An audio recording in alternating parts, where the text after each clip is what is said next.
Assalamualaikum warahmatullahi wabarakatuh. Jumpa lagi dengan Pak Safi di pelajaran prakarya. Kita harus tetap semangat dalam belajar dari rumah. Untuk pelajaran prakarya kali ini, materi saya sampaikan berupa video untuk pembahasan pengolahan bahan pangan hasil peternakan dan perikanan, namun kita fokuskan kepada olahan bahan pangan setengah jadi. Setelah mempelajari materi ini, diharapkan kita memahami ternyata pengolahan bahan pangan setengah jadi itu juga lebih ditingkatkan lagi, lebih dipentingkan lagi dalam pengembangan dunia usaha kuliner. Materi yang Pak Safi berikan ini pun juga ada di materi buku BOS yang ada di kalian semuanya. Baik, pada slide pertama ini penyajian dan pengemasan, sebagaimana pada materi kita sebelumnya, yaitu kerajinan bahan keras, di mana kita juga mempelajari satu pengemasan. Maka dalam kuliner ini pun, atau dalam pengolahan makanan ini pun juga ada satu pengemasan, karena produk yang kita buat atau produk yang kita hasilkan itu juga harus dikemas. Nah, utamanya dalam makanan ini adalah ada istilah penyajian. Jadi penyajian dan pengemasan ini juga penting. Masih kita ingat bahwa pengemasan ini adalah bagian dari 4 tahap dalam suatu produksi, yaitu finishing. Jadi pengemasan ini termasuk finishingnya. Tahap ketiga. Yang pertama apa? Perencanaan. Yang kedua proses. Yang ketiga finishing. Yang keempat evaluating. Yang ketiga ini pengemasan. Sama.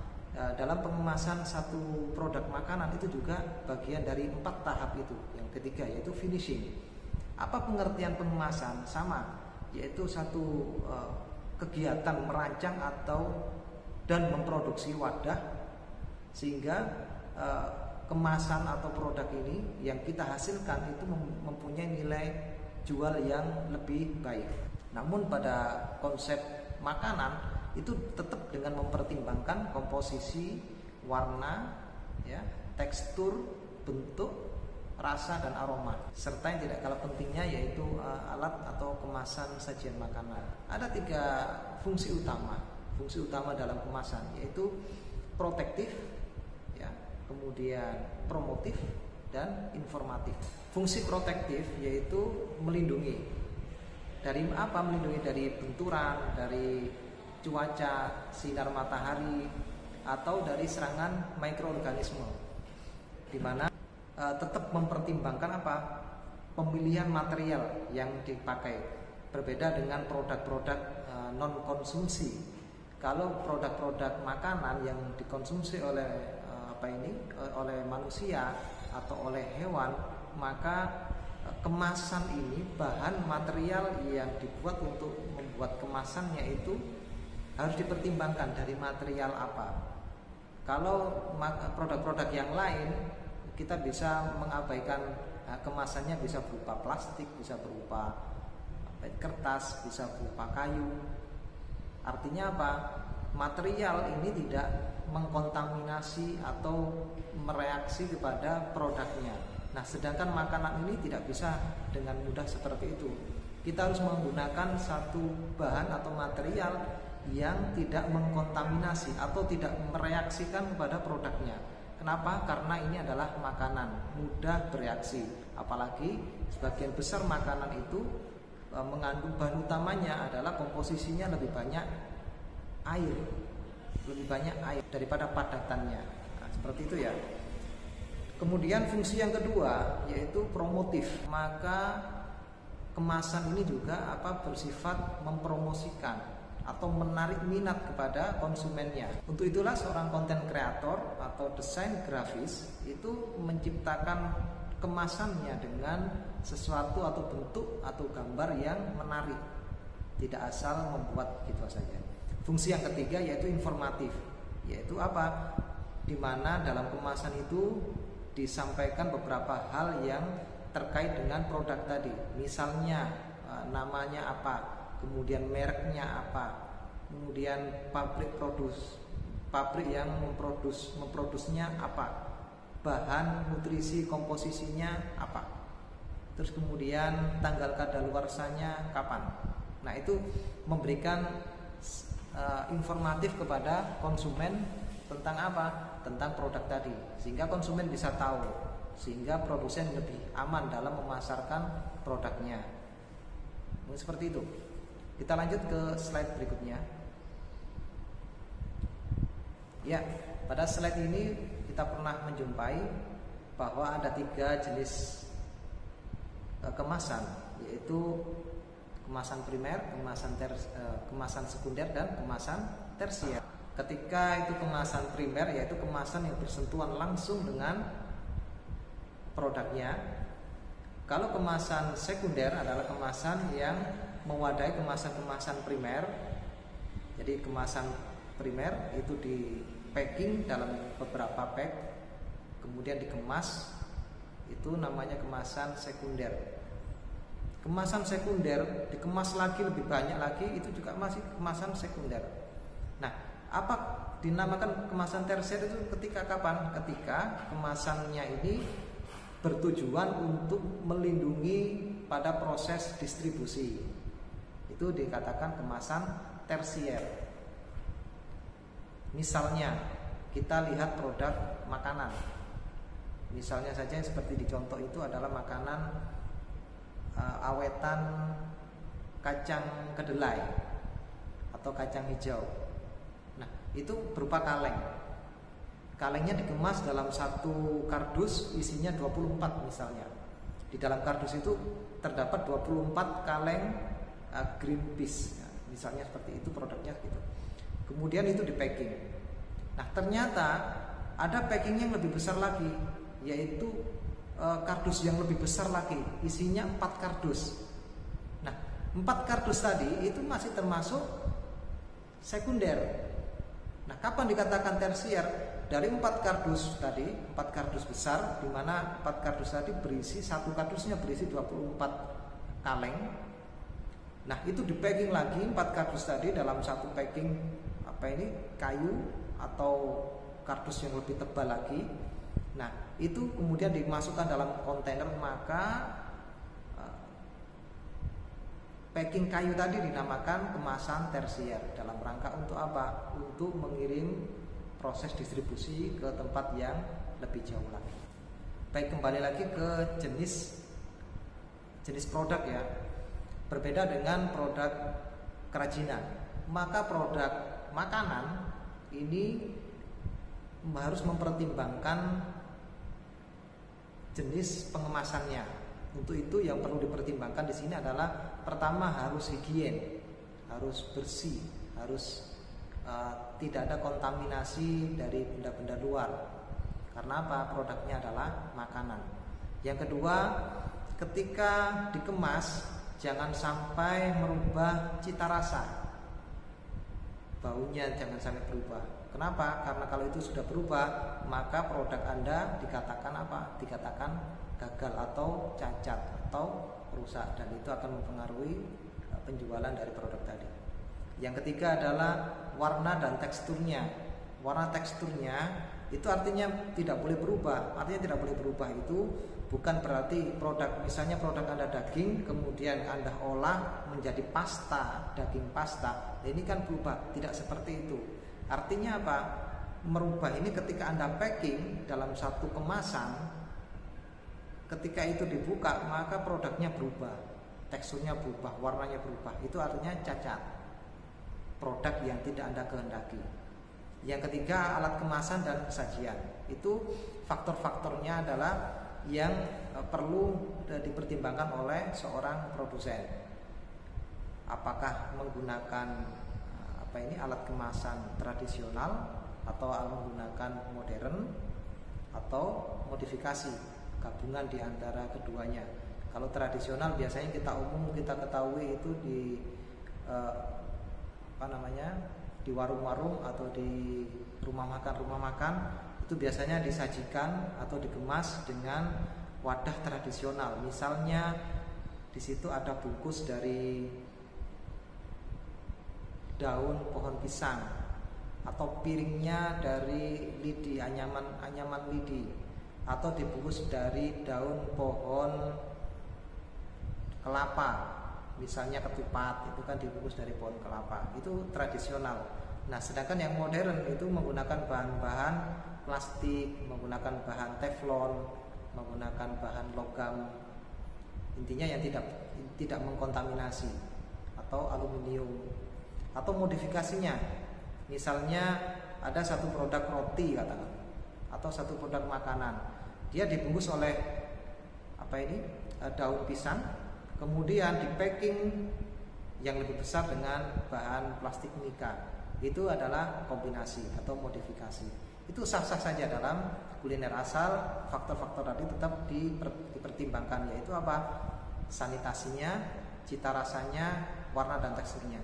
Ketiga hal ini adalah hal-hal yang sangat krusial dalam olahan makanan. Karena apa? Produk kita adalah makanan, mudah berubah oleh faktor luar. Di pelajaran sebelumnya kita pelajari bersama olahan hasil peternakan dan perikanan menjadi olahan makanan jadi. Nah, sekarang ada konsep baru, yaitu olahan hasil peternakan dan perikanan menjadi olahan makanan setengah jadi. Apakah itu penting? Jawabannya adalah ya, sama-sama penting. Tergantung dari di aspek mana kita menjual belikan produk kita, atau konsep apa yang kita terapkan dalam menjual produk kita kepada konsumen. Nah, pertanyaan berikutnya, mengapa olahan setengah jadi? Tentu ada beberapa keuntungan dan keunggulan-keunggulan yang ditawarkan oleh pembuatnya atau produsennya, atau misalnya kita sebagai seorang kuliner atau seorang membuat masakan, maka kita tawarkan kepada konsumen kita sejauh mana tujuan kita terhadap produk kita. Kita mau hidangkan kepada masyarakat, kita mau hidangkan kepada konsumen langsung, atau kita mau hidangkan kepada konsumen yang jauh atau tidak langsung. Nah, ini perlu pertimbangan-pertimbangan. Nah, dalam hal ini coba kita pelajari mengapa juga diperlukan olahan bahan makanan dari hasil peternakan dan perikanan menjadi olahan setengah jadi. Kita lihat dari dua sisi, yaitu misalnya dari produsen. Dari produsen tentu ada keinginan, pasti kan ada keinginan. Misalnya produk bisa bertahan dalam waktu yang lama. Permasalahan sekarang kan produk ini kan tidak bisa bertahan dalam waktu yang lama. Kita mau makan rawon, kita mau makan rendang, namun kita tidak bisa menikmati dalam waktu yang lama. Misalnya harus kita makan sekarang, karena apa? Kalau kita makan besok, rasanya sudah berbeda. Ada pertanyaan seperti itu dari masyarakat atau dari konsumen. Nah, itu kan jadi satu pertimbangan oleh seorang yang kreatif, bahwa ini satu masalah dan perlu kita carikan solusinya. Bagaimana caranya produk kita sajikan kepada konsumen dalam waktu yang relatif panjang, tidak 1 hari 2 hari saja, tapi dalam waktu yang lama. Contoh saja, kalian beli makanan di luar, di warung, kamu beli ayam tempe penyet gitu ya, katakanlah gitu. Coba kamu makan hari ini, malam ini, kamu beli 2 porsi, kamu makan hari ini, kemudian kamu makan besok, apakah rasanya sama? Tentu tidak. Nah, itu hanya satu contoh kasus kecil saja. Namun produknya tidak mengikat pada produk tempe penyet tadi. Kita coba asumsikan satu produsen, bagaimana caranya produk saya ini bisa bertahan lama. Kenapa? Kalau produk saya bertahan waktunya cepat, jangan-jangan produk yang dibeli masyarakat dengan produk yang saya buat itu lebih cepat buatnya daripada dibeli masyarakat. Dan ternyata ketika saya produk lebih cepat, memproduknya lebih cepat, dibeli masyarakat lama, maka sebelum didistribusikan atau dinikmati oleh masyarakat, produk saya rusak atau expired. Nah, ini kan akan merugikan satu produsen. Maka diperlukan satu teknik, Jawabannya seperti itu. Yang kedua apa? Jangkauan yang sangat luas. Seorang produsen pasti berpikir bagaimana caranya saya memasarkan produk saya ini lebih luas untuk mendapatkan nilai kapitalisasi yang besar. Tentu pasti kita berpikir jika kita seorang produsen, misalnya bagaimana caranya produk kita tidak hanya dinikmati oleh orang Surabaya, tapi dinikmati oleh Sidoarjo. Lebih jauh lagi dinikmati oleh orang Jawa Tengah atau di Semarang, atau lebih jauh lagi di Jakarta, atau bahkan lebih jauh lagi di Kalimantan, lintas pulau atau lintas nasional, lintas benua. Kita pasarkan di Malaysia, kita pasarkan di Singapura, kita pasarkan di Amerika. Tidak ada salahnya, dan itu akan mendapatkan nilai kapitalisasi yang besar untuk kita. Bagaimana produk kita bisa diterima atau diekspor. Nah, pertanyaannya, jangan-jangan ketika kita ekspor produk kita rusak. Kenapa? Ya kita tidak mempertimbangkan hal-hal tadi. Nah, maka solusinya adalah kita membuat satu produk, apakah itu produk jadi atau setengah jadi? Jawabannya pasti satu, yaitu produk setengah jadi atau kita lakukan inovasi.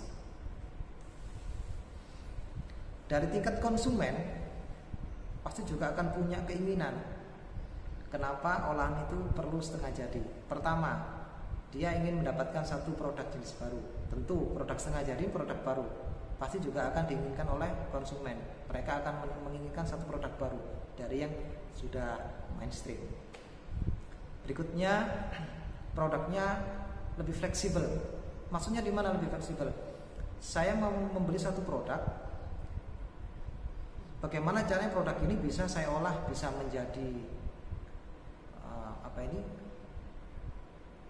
sajian utama sop, sajian utama rawon, sajian utama soto. Artinya bahan yang dipakai ini bisa dipakai untuk bahan yang lain, bermacam-macam. Terus kemudian konsumen juga berpikiran bagaimana caranya mereka menikmati dengan ini dengan cepat. Artinya apa? Ketika produk setengah jadi itu kan produknya sudah hampir jadi, maka masyarakat tinggal menyelesaikan di tahap akhirnya mau jadi. Nah, ini kan tidak memerlukan waktu yang lama. Terkadang masyarakat juga membutuhkan seperti itu sebagai konsumen. Yang terakhir yaitu produk bisa bertahan untuk waktu yang lama, sama seperti produsennya. Bagaimana bahan setengah jadi yang saya beli ini bisa saya nikmati dalam waktu yang lain, dalam waktu yang panjang, tidak saya habiskan pada saat ini. Artinya atau saya simpan di storage atau di lemari es dalam waktu yang lama dan tidak berubah cita rasanya. Itu adalah poin-poin utama mengapa olahan setengah jadi itu jadi satu hal yang menjanjikan di masyarakat juga. Pertama, ada yang faktor yang bisa mempengaruhi produk ini tidak bertahan lama, yaitu proses oksidasi. Apa itu proses oksidasi? Yaitu proses kontaminasi bahan makanan ini oleh udara luar, teroksidasi. Makanan ketika terkena oksidasi, terkena oksigen udara luar, maka dia akan berubah cita rasanya, berubah teksturnya. Nah, ini akan merusak makanan tadi. Yang kedua yaitu kontaminasi. Kontaminasi di sini artinya apa? Dia terkena mikroorganisme. Contohnya bakteri atau jamur. Dari dua mikroorganisme ini karena memang suka pada makanan atau bahan-bahan biologis. Contohnya daging. Dia akan mudah terkontaminasi dengan bakteri atau terkena jamur atau tumbuhan-tumbuhan, produk-produk pertanian itu mudah terkena kontaminasi bakteri dan jamur. Ketika terkena jamur, ketika terkena bakteri, maka akan terjadi proses pembusukan atau pelapukan. Yang ketiga yaitu pembusukan atau ya sifat alamiah dari bahan tadi. Kita tahu bahwa apa yang ada di dunia ini adalah sifatnya fana, ada batas waktunya. Jadi terkadang terkena oksidasi, terkadang juga terkena serangan mikroorganisme. Namun pada dasarnya zat atau material makanan tadi itu punya batas waktu dia rusak, protein-proteinnya rusak, vitamin-vitaminnya rusak, atau enzim dalam makanan tadi itu rusak. Ada 4 cara atau teknik dalam memperpanjang waktu masa pakai makanan, yaitu dengan metode pembekuan, dengan metode pengeringan, ada yang menggunakan pengasapan, ada yang menggunakan pengalengan. 4 hal ini umum kita ketahui pada produk-produk setengah jadi. Sekarang pembekuan. Pembekuan ini adalah satu teknik untuk mengawetkan makanan, di mana proses pembekuan ini yaitu menurunkan tingkat suhu dalam satu material tadi menjadi minus 0. Kenapa? Ketika minus 0, maka mikroorganisme itu tidak bisa tumbuh, ya, tidak bisa tumbuh, atau dia dorman, dia berhenti berkembang biak. Ketika berhenti berkembang biak, maka prosesnya ya berhenti. Ketika proses berhenti, maka pembusukannya juga berhenti. Dengan demikian, bahan tadi lebih awet. Selain itu, pada proses atau teknik pembekuan ini juga tidak merusak tekstur dan cita rasanya. Lalu proses atau teknik pembekuan ini mudah, aman. Mudah itu kita tidak perlu peralatan yang banyak. Yang kita perlukan hanya ruang pendingin atau tempat yang mendinginkan, atau kita hanya menyediakan bongkahan es untuk kita bekukan di situ. Terus aman. Aman itu dalam arti apa? Dia tidak mengkontaminasi. Es ini tidak akan mengkontaminasi bahan utama makanan tadi, atau tidak bereaksi. Karena apa? Zatnya zat cair saja. Terus kemudian murah. Kenapa murah? Karena materialnya juga tidak terlalu mahal kita siapkan. Bahkan hanya kita memerlukan energi listrik saja ketika kita memanfaatkan lemari es atau cold storage. Nah, itu hanya untuk hanya mengeluarkan pengeluaran yang sedikit, tidak terlalu banyak. Ini metode pembekuan. Dan umumnya ini yang dipakai banyak sekali yang menggunakan proses pengawetan lagi, yaitu dengan cara pengeringan. Contohnya adalah kita lihat di pesisir pantai banyak sekali yang menjemur ikan di asin. Itu juga bagian dari pengeringan. Teknik yang dipakai dalam proses pengeringan ini adalah dijemur di bawah terik matahari, atau di oven, dipanaskan, atau diasinkan, dikasih garam. Nah, kenapa pakai 3 hal ini? Tujuannya itu mengurangi kadar air, sehingga kadar airnya itu hampir 0% atau makan 0%, kering sekali. Nah, pada proses pengeringan ini tentu akan merubah tekstur dan merubah rasa. Rasa dari bahan tadi akan berubah dari bahan utamanya. Artinya apa? Ketika ikan, katakanlah produknya adalah ikan, maka ikan tadi juga akan berubah cita rasanya, atau teksturnya lebih keras, yang sebelumnya lunak. Terus kemudian keuntungannya ini mudah juga, namun dalam membutuhkan waktu yang lama. Mudah itu kita tidak memerlukan peralatan yang canggih. Artinya material yang mau kita keringkan itu hanya kita jemur saja di area, di pelataran atau di tanah, atau kita asin, kita taburi dengan garam. Karena garam itu adalah termasuk media yang sangat ekstrim untuk pertumbuhan bakteri dan pertumbuhan jamur. Yang ketiga yaitu pengasapan. Kenapa diasapkan? Ketika diasapkan, teknik yang dipakai itu diasap, pakai asap ya. Terus kemudian juga dipanaskan. Jadi tidak cukup hanya dikasih asap saja, tapi dipanaskan. Sehingga apa? Daging ini mengalami perubahan dari mulai mentah menjadi setengah matang. Dan diasap. Ketika diasap juga merupakan kondisi yang sangat ekstrim bagi pertumbuhan mikroorganisme. Proses ini juga akan mengurangi kadar air hingga 0%. Jadi zona-zona yang nyaman bagi mikroorganisme ini dihilangkan, sehingga apa? Ketika terkena spora jamur, terkena satu menghinggap satu jenis bakteri, maka itu merupakan tempat yang tidak ideal, maka dia bisa saja mati atau dorman atau tidak berkembang biak atau tidak banyak. Terus kemudian tentu ini juga akan merubah tekstur ya, karena ada proses mengoven. Yang terakhir ini juga mudah namun lama. Kenapa lama? Ya karena prosesnya juga lama. Terakhir yaitu pengalengan, dan ini juga sering digunakan oleh produsen-produsen makanan, yaitu bahan makanan tadi dikaleng. Kenapa ini dikaleng?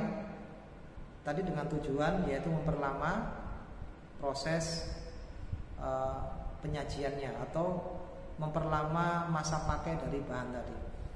Kaleng ini sangat ideal, ya sangat ideal sekali dan sangat populer sekali di dunia produk makanan-makanan setengah jadi. Pertama, yang sangat menjanjikan di pengalengan ini yaitu tadi karena durasi waktunya sangat lama, berbeda dengan pembekuan, berbeda dengan pengeringan, berbeda dengan pengasapan. Kalau pengasapan, pengeringan dan pembekuan itu mungkin tempo waktunya mungkin dalam kisaran 1 minggu, 2 minggu, atau yang paling lama pembekuan itu juga mungkin 3 minggu lah, tidak bisa terlalu lama. Karena ketika terlalu lama tekstur dan cita rasanya dari bahannya itu akan berubah. Berbeda dengan pengalengan. Pengalengan akan bertahan sangat lama sekali, bahkan dalam hitungan tahunan, yaitu dengan tekniknya menambahkan zat dan membungkusnya dengan materi yang tidak terkontaminasi dengan oksigen. Teknik pengawetan ini juga termasuk vakum. Vakum menghilangkan oksigen di dalam kalengnya ini, divakum sehingga ruangnya itu menjadi ruang hampa, tidak ada kontaminasi oksidasi. Makanannya tidak teroksidasi oleh oksigen. Ini akan memperlama. Selain itu juga mempertahankan tekstur dan rasa, ya. Dan ditambahkan zat-zat kimia, zat pengawet, natrium. Ini kan mengawetkan makanan itu, bahan makanan yang ada di dalamnya. Tentu dengan menambahkan zat kimia atau bahan pengawet ini juga akan berpengaruh pada kualitas protein, vitamin yang ada di dalamnya. Dan yang terakhir adalah teknik pengalengan ini membutuhkan biaya yang mahal. Kenapa? Karena perlu campur tangan seorang ahli kimia, ahli bahan makanan, yang mereka bisa memikirkan masa waktunya, kemudian zat apa yang perlu ditambahkan sehingga tidak merusak cita rasa dan tekstur dari makanan tadi. Makanya ini sangat mahal, harus diproduksi oleh skala-skala yang sangat besar. Mungkin itu yang bisa kita pelajari pada pertemuan pelajaran prakarya hari ini. Semoga apa yang Pak Safi sampaikan bermanfaat untuk kita semuanya. Terima kasih atas perhatiannya. Assalamualaikum warahmatullahi wabarakatuh.